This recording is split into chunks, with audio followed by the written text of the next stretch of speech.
బ్రాహ్మణవాదం అంటూ చాలామంది విమర్శిస్తూ ఉంటుంటారు.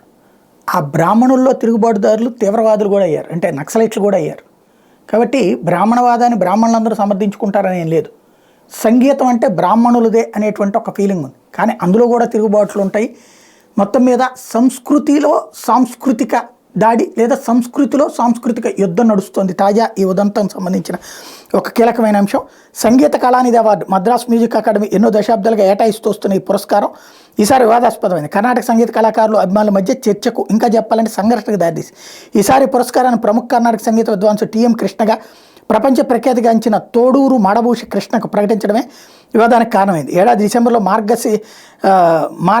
మార్గళి ఉత్సవాల్లో భాగంగా నిర్వహించిన అకాడమీ వార్షికోత్సవాల్లో ఆయనకి పురస్కారాన్ని అందజేయనున్నట్టు మద్రాస్ మ్యూజిక్ అకాడమీ వెల్లడించింది. కానీ పలువురు కర్ణాటక సంగీత విద్వాంసులు, సంగీతాభిమానులు నిర్ణయాన్ని తీవ్రంగా వ్యతిరేకిస్తున్నారు. టీఎం కృష్ణకు ఈ అవార్డును ప్రకటించడానికి వ్యతిరేకిస్తూ తిరుచూరు బ్రదర్స్ కృష్ణమోహన్, రామ్కుమార్ మోహన్ తాము మార్గళి ఉత్సవాలు పాల్గొనమని ప్రకటించారు. ప్రముఖ కర్ణాటక సంగీత విదుషీమణులైన కల్పనా గాయత్రి సిస్టర్స్ కూడా అదే తరహాలో బహిరంగ ప్రకటన చేశారు.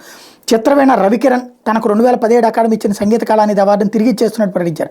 ఇంకా సంగీతాభిమానులైన వివిధ రంగాలకు చెందిన ప్రముఖులు వీళ్ళకి మద్దతుగా గళం కలిపారు. అదే సమయంలో అటు టీఎం కృష్ణకు చాలామంది సంగీతాభిమానులు, సామాజిక కార్యకర్తలు మద్దతు తెలుపుతున్నారు. అసలు ఏంటి ఈ గొడవ అంటే, సంగీతాభిమానులకు టీఎం కృష్ణ కర్ణాటక సంగీత విద్వాంసుడు అని తెలుసు, కానీ ఆయన కుల వివక్షకు వ్యతిరేకంగా, మరీ ముఖ్యంగా కర్ణాటక సంగీత రంగంలో కుల దురాభిమానానికి వ్యతిరేకంగా చాలా కాలం పోరాడుతున్న సామాజిక కార్యకర్త, ఎన్నో పుస్తకాలు రాసిన రచయిత, రామన్ మెగసెసే పురస్కార గ్రహీత, 2 సార్లు కేంద్ర మంత్రిగా పనిచేసిన దివంగత టీటీ కృష్ణమాచారి మనవడు 12వ ఏట నుంచే సంగీత ప్రదర్శనలు ఇస్తున్నారు. అయితే ప్రస్తుత కర్ణాటక సంగీత వ్యవస్థ అన్ని వర్గాలను కలుపుకుని పోయేలా లేదని, బ్రాహ్మణేతర సంగీత కళాకారులను కొన్ని కళారూపాలు ఈ వ్యవస్థలో చోట్లేదని నిరసిస్తూ 100 ఏళ్ల చరిత్ర ఉన్న చెన్నై మ్యూజిక్ సీజన్ను బహిష్కరించారు.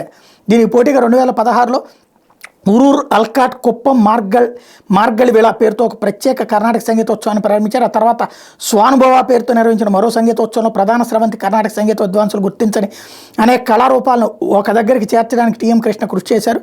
ద్రవిడ సిద్ధాంత రూపకర్త ఈవి రామస్వామి పెరియార్ని ఎంతగానో అభిమానిస్తారైనా. అయితే అంతకుముందు త్యాగరాజస్వామి వారి కృతులు కొన్నింట్లో కుల వివక్ష, లింగ వివక్ష అన్నట్టు చేసిన విమర్శ, త్యాగరాజును మహాత్ముడుగాను దైవాన్ సంబుతుడుగాను చూడడం సరికాదని, ఆయన కృతుల్లో కొన్ని ఇప్పటికీ కాలానికి అనుగుణంగా ఉండవని చేసిన వ్యాఖ్యలు కర్ణాటక సంగీత వర్గాల్లో ఆగ్రహానికి గురి కావడం, ఇది పెద్ద చర్చకు కారణమవుతుంది.